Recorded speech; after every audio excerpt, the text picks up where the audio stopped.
Woo! What's up, guys? This is the Gospel According to Mark with a C. He is I, and I am he. Just taking some time to tell you exactly what's on my mind. Thank you for joining me once again, my friends. I hope all is well with you. What I'm going to talk about is not amusing, man, but I'm amused right now because outside the window there's this old white woman, right? And she always walks around with her AirPods in.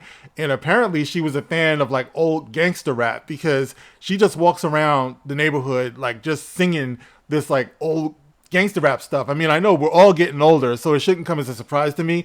But sometimes I see her on the bus stop and she looks like she wants to drop it and like it's hot, like she wants to twerk or something like that, man. I bet she was a hoot back in the day, baby. But anyway, let me just move on into the topic that I'm going to talk about here. And it concerns Canada. Yes, oh, Canada. What's going on up there in Canada? I know that I have some listeners, some viewers who are from Canada. And I know I have some friends that's from Canada. And I'm reading this and I just want to know, what is going on? Like, is this true? This sounds terrible, what I'm going to share with you. And this is actually of concern to all of us because in the words of the great Martin Luther King Jr., he said, a threat to justice anywhere is a threat to justice everywhere. And I do believe that, guys. It's something that we really should take seriously, right?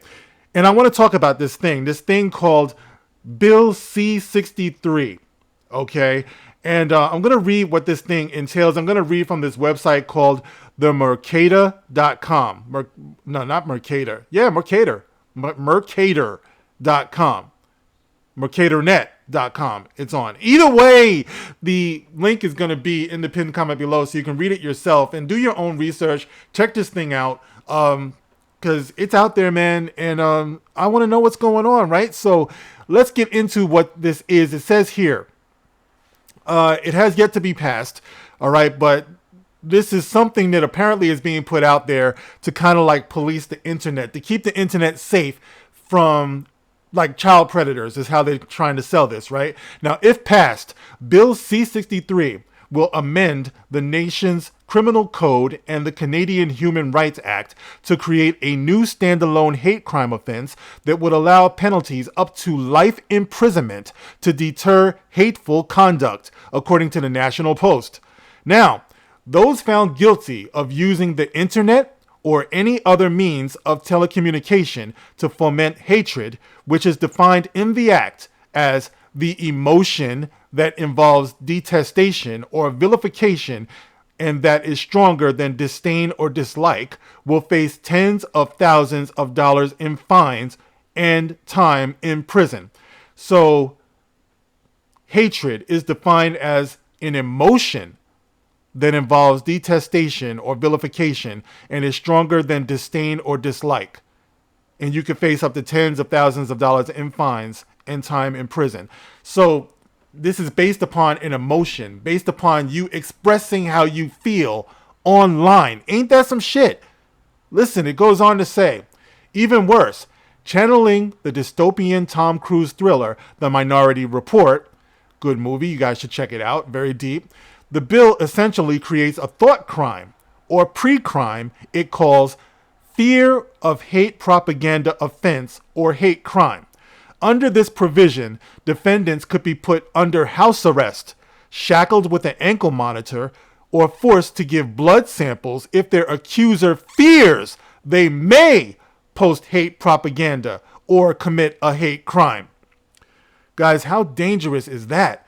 So these days, we worry about being flagged or blocked or something like that based upon what somebody said we said or thought we meant when we said it. We never get to face our accuser. But now, based upon those very same criteria, those very same conditions, we are now, or if you're in Canada, but I think we're all in danger here really, but if you're in Canada, now you're in danger of house arrest, imprisonment. It's crazy. With an ankle monitor, give blood samples. My God.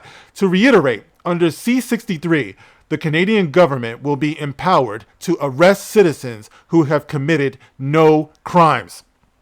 Once again, invoking the concept of the movie Minority Report. Minority Report was all about prosecuting people based upon what they may do, based upon what they have already thought or done in the past, right? The possibility that you might do something is enough based upon your psychological profile, which is very interesting because when you really think about what the internet has been all of these years, it's been nothing more than a collection of data. You know, when people say, oh, Twitter is not real life, you know, the internet is not real, I've always said it's real enough. I'm on the internet, I'm on social media to basically do the same thing that the government does, which is to put my finger on the pulse of the social climate that's going on out here. You know, I use it to collect data myself to see what's going on. What's the morale like? What's going on? You know, and now we see how it could be used against us. All of the things that we've said all of these years, all of the based opinions and things like that can be used against us.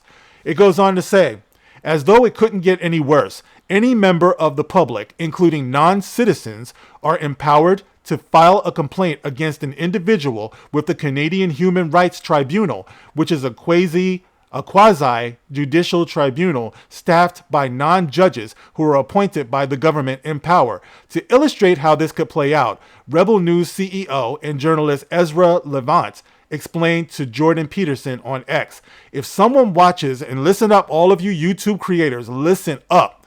If someone watches one of your YouTube videos or reads one of your tweets about, say, transgender athletes changing in the girls' change room, and as a result is likely to have hard feelings towards trans people, that's hate speech. Let me read that again. If someone watches one of your YouTube videos or reads one of your tweets about, say, transgender athletes changing in the girls' change room, and as a result is likely to have hard feelings towards trans people, that's hate speech. In other words, sharing your opinion about such a thing. All of us have strong opinions when it comes to that, one way or the other. So really, it's not about hate speech. It's about where you come down on a certain topic. You know, and unfortunately, we know that's what this whole culture war has been about, where you come down on certain topics. Now, I knew the red flag was being raised on this because I look at the way that they're treating Donald Trump. I said this years ago. If they can ban Trump off of social media, and at the time he was the president, what do you think they can do to you and me? You know, if they can give him a hard time, if they can give anybody a hard time about what they might have said on social media years ago, what does that say for you and I? He continued, they can get up to $20,000 per complaint from you, and they don't have to be the victim. In other words, it didn't have to be something that they said to you personally. You saw what they said about somebody or something else, and you took offense to that, even though it doesn't affect you personally. There doesn't have to be a victim at all. Remember, it's a future crime. They only have to show that your tweet or video is likely, i.e., might cause one person to have hard feelings about another person. $20,000 that you pay the complainant plus $50,000 in fines to the government per complaint. Per complaint. So there could be a new complaint for every tweet you make, every video. And the complainants can be professional busybodies and activists. They don't have to be a victim. Why wouldn't woke activists literally file a CHRA complaint after every single thing you do or say on social media? It's free. There's no limit. Even if you win, you lose. The process is the punishment. And of course, they're going to win. This will become an industry to enrich woke grifters and destroy you financially. Wow. Wow. And of course, we see this every day. You know, I know people personally. I talked about this on the last video. I had a couple of videos taken down because people did not like what I had to say about the COVID vaccine. And people are facing this every day. People are being canceled. This is the result. This could very well be the end game of all of this, guys. All right. Every time we make a video talking about what we don't like, these things could offend anybody. And the messed up thing is, I read on another source, is that it doesn't even matter if you change from here on out. They say they can use things against you that you said in the past, before this law was even enacted. This is what's going on, possibly in Canada, if this law were to pass. How the fuck? I know somebody probably is taking offense to that. Oh, he used bad language. Report him. Thankfully, I'm in America and this hasn't passed yet. But see, here's the danger in things like that. Because like I said before, if people can actually think this way, if they can conceive of this in 2024, where does it stop? So I'm using my voice. And I think that everybody should talk about this.